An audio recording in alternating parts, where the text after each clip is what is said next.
I've cooked for Miles Davis, Billy Joel, New Order, Chris Rea. Stevie Wonder was a favourite. U2, yeah, I did U2, that's right. I've forgotten I'd done them. And don't get me started on cooking programs. I hate people who have cooking programs. I get a bit cranky if I haven't been cooking for a day or two. I like the stuff I grew up with, you know, the ordinary shit. I've done stacked up food, and I've done fancy bits and pieces, and I've done twiddly bits, and I've shaved parsnips, and I've deep fried them, and I've tizzed them up. But in the end, I like the ordinary stuff, but I'm not a chef, and I think that those guys who are chefs know what a chef is, and I don't really know what a chef is. I like putting Maggi spring vegetable mix into a casserole just to give a bit more flavour, and I don't know really whether that's, you know, right there with the sort of chef's approach to food. So now it's all become so confused, and there's bits of every kind of nation jammed onto every plate and piled up and all that sort of stuff. I now find it's a huge relief just to sit down with some of the really plain old stuff, because that old stuff requires an ability to cook. And a lot of this new stuff is just an ability to shop really well. And you don't have to be a very good cook to cook the best ingredients. You have to be a good cook to take ordinary old rubbish and make something out of it. So yeah, I'm the upside down food snob. On the show tonight, we've got Whitebait. We're going to the west coast of the South Island. We're going to see Betty. She's an expert catcher and cooker of whitebait. We're going up country for a roast. And we're going to find somebody who can make my favourite dessert from when I was a child, Spanish cream. And later, I'll cook my version in my kitchen.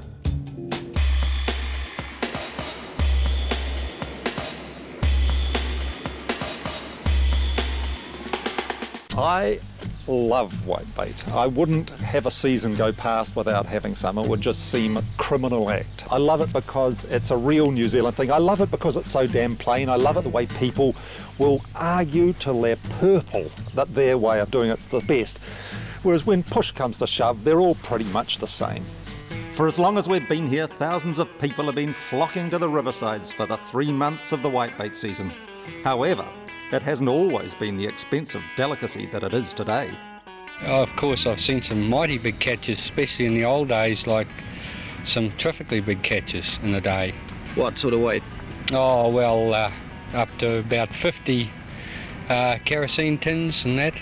50 kerosene tins. This is a kerosene tin. Imagine 50 of those coming out of the water in a day. Especially imagine that if you're one of us who just buys it in those little deal bags. I mean, they were getting so much out, they had to think of things to do with it, like make compost or dry it out on sheets of iron and turn it into some sort of fishy chewing gum. In 1891, they started exporting the stuff in tins from Hokitika. It was just plentiful. In 2004, we only exported 200 kilos of the stuff. I mean, everybody here wants it. It's a surprise they can export any.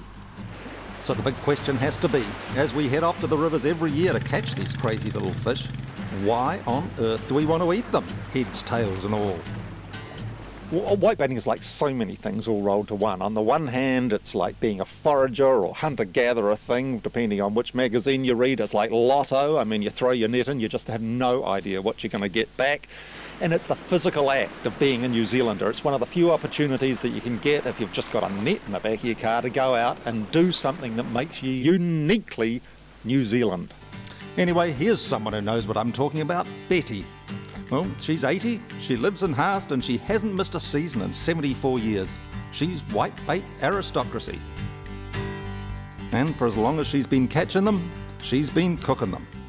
I like making them as well as I can, because the people I make them for enjoy them so much, and they really, you can see they're enjoying their patties, so I just make them, and if any friends coming and I know they like whitebait, well, that's what they'll get.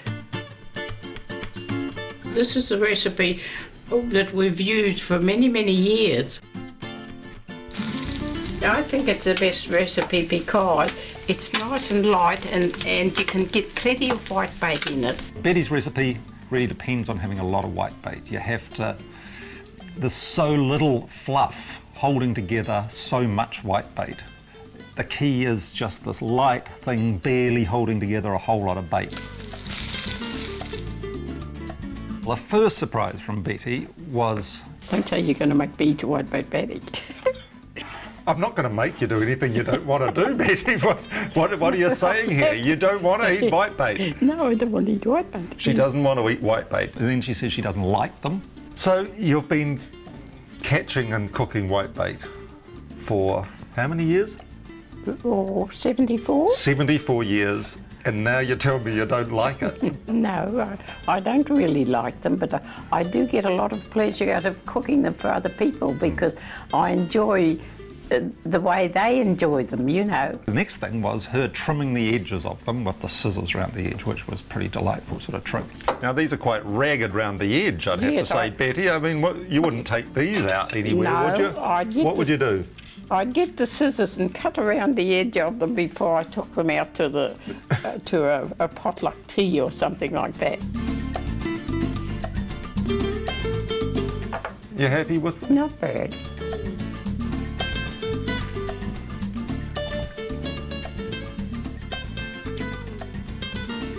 That's extraordinarily whitebaity. It's really good. This is the freshest whitebait I will have ever have eaten. Then finally, her sort of real joker card in the whole thing was when she pulled out the mint sauce. I think I'm ready for the mint sauce now. The Haast speciality. When I first saw the mint sauce, the first thing that went through my head was she was kidding. Then I thought she was crazy. And then I tried it. And what do you really think the mint sauce tastes like? And I realised she wasn't, and that it was actually a very good idea. No, I like it. It's brilliant. Mint sauce and whitebait fritters, you've got to have them. No way, I wasn't lying when I said I liked it. I loved it. I'm so used to the mint sauce with the lamb that I'm not sure what I'm eating for a minute. Is this a roast lamb sandwich? But then, no, it's not a roast lamb sandwich. Do you think the whitebait might bar? Betty, I just have to drink to these most magnificent patties and to the mint sauce of them. The new mint sauce. The new mint sauce, I'll never... A new taste. Yep. Yes. Cheers. Cheers. And after the break, we're off to the Mackenzie country to find us a real Kiwi roast.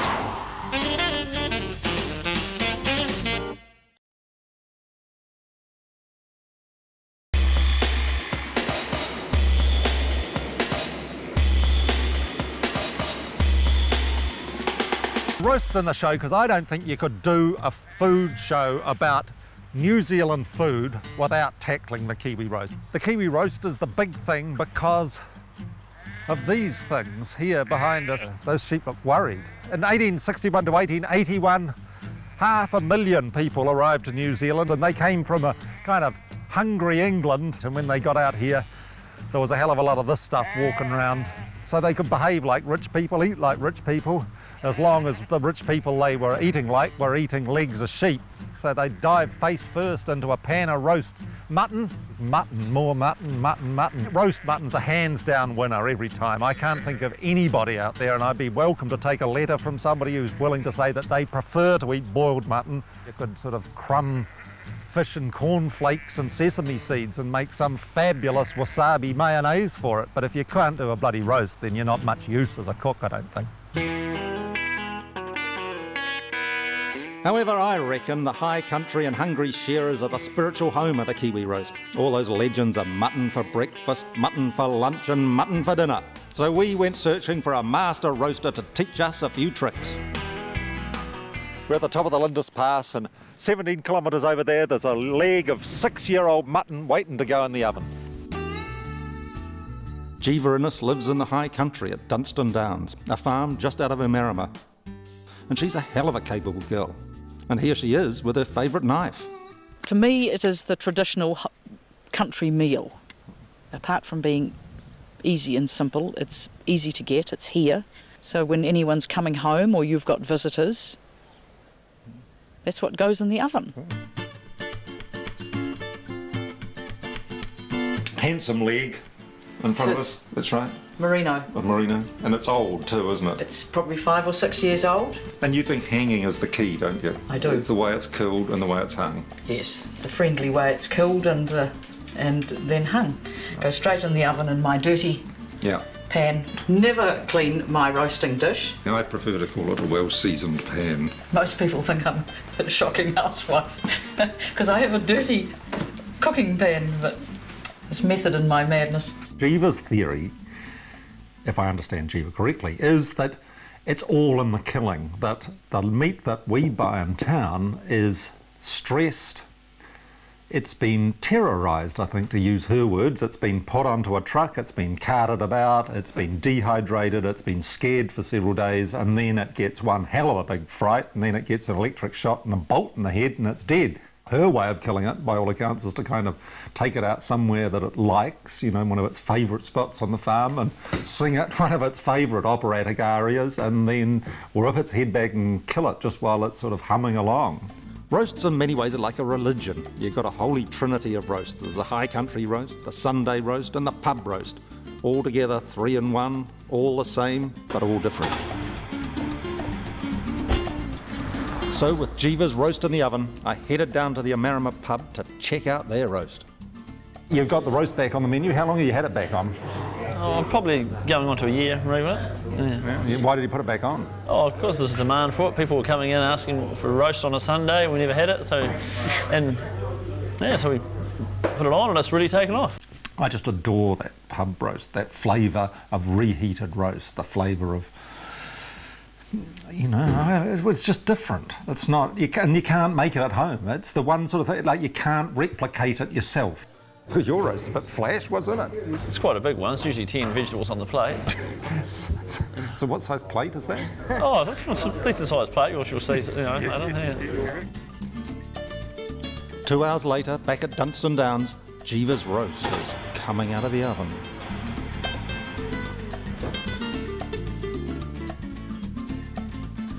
Do I put it in the bucket?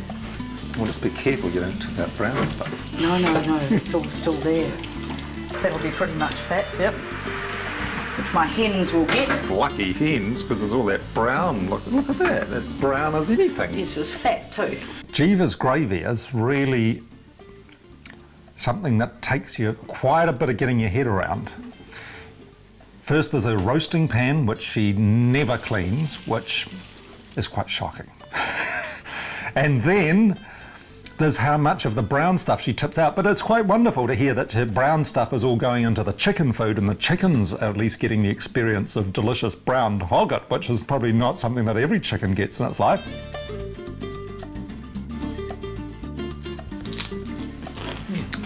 That's me. This is not going to be very seemly. I think I'll turn my back on you to eat it. Oh, that's beautiful. Does it taste different to what you imagined it would? This is so delicious. Tender and flavoursome. Flavoursome and tender. This is a really well-assembled roast. I can see why it's been feeding the Innes family for generations. This is so good. This is absolutely delicious.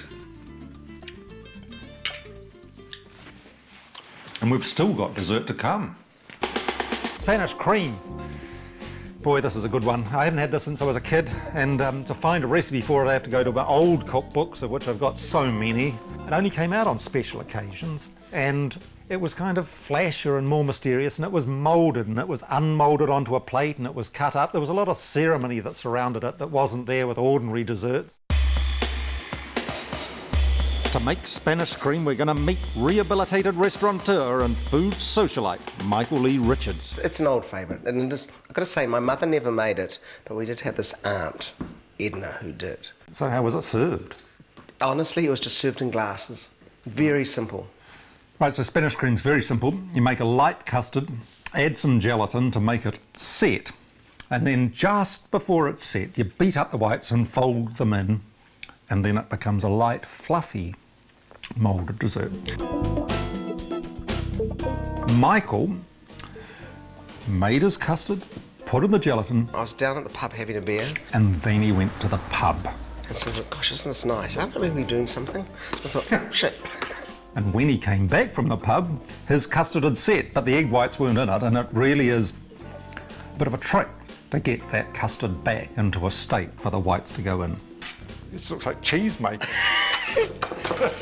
Yeah, I was delighted to see a man of his sort of high standing and high calibre makes as many mistakes as the rest of us. Do you know what? It's a recipe that would be very easy to do better the second time. Michael described the dessert as weak and insipid, which I think is very hurtful. I would prefer to think of it as sort of restrained and sort of understated as a dessert. I'm very fond of it. Looks disgusting. I like the look of it. And I like the taste of it even more. It is slightly insipid. Delicate. After the break, you're going to get me cooking in my kitchen.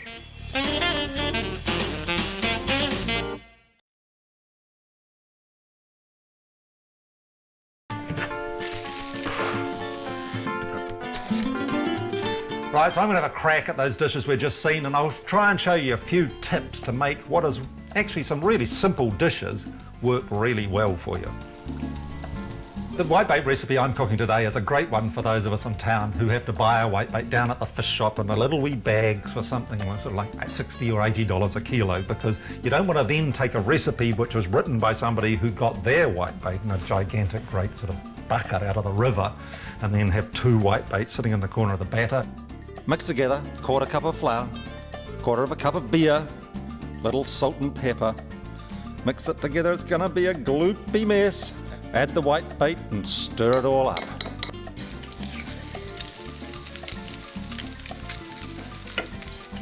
If you had a kilo of whitebait and you cooked them individually, you'd have 3,028. I know that reliably because Marg, that's Betty's daughter, one night, I'm sure there was a bit of wine involved, she counted a kilo. Can you believe that?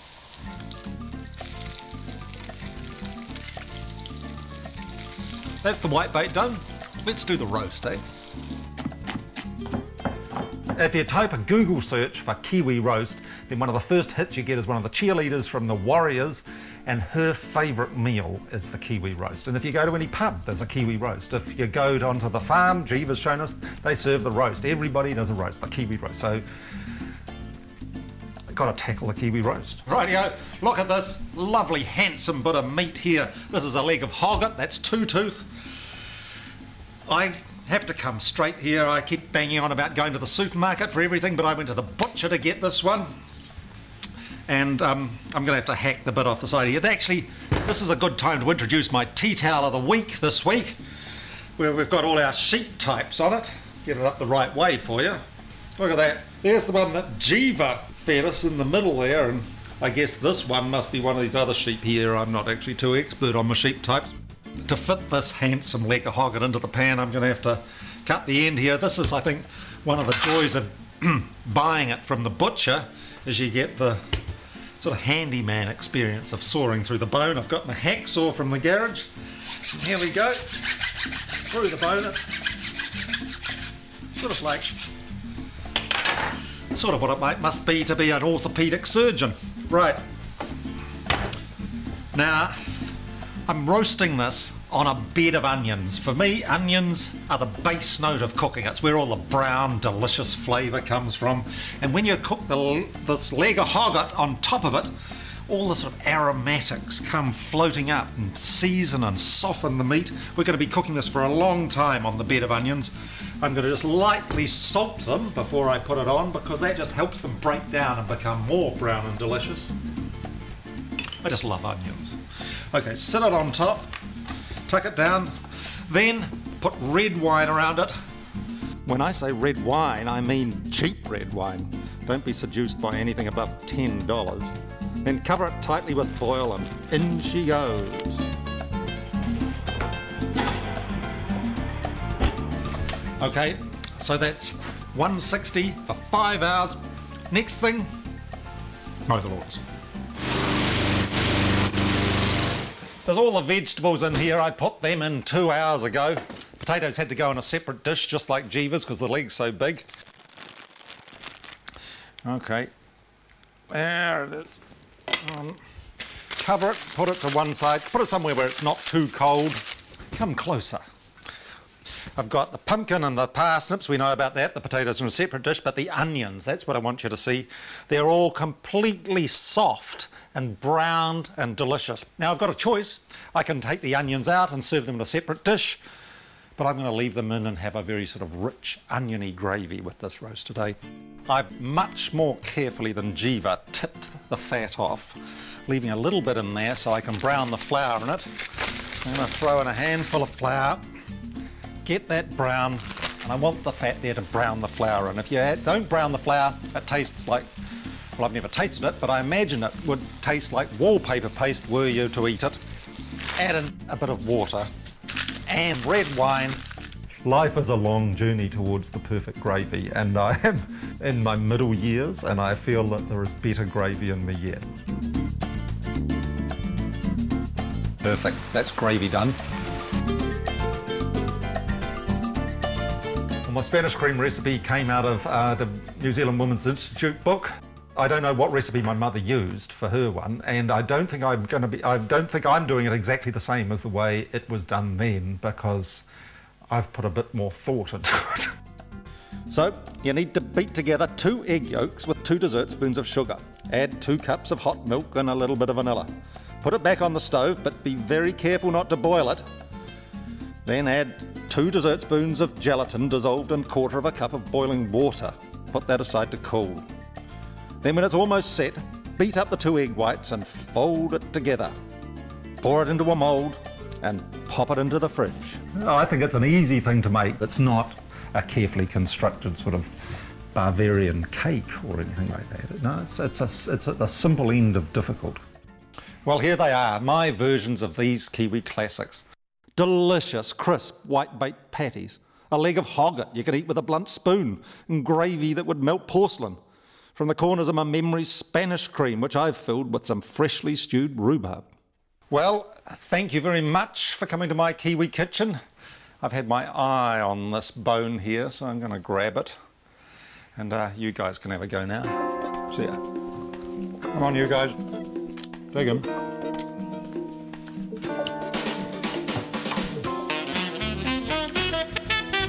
have I got this bit?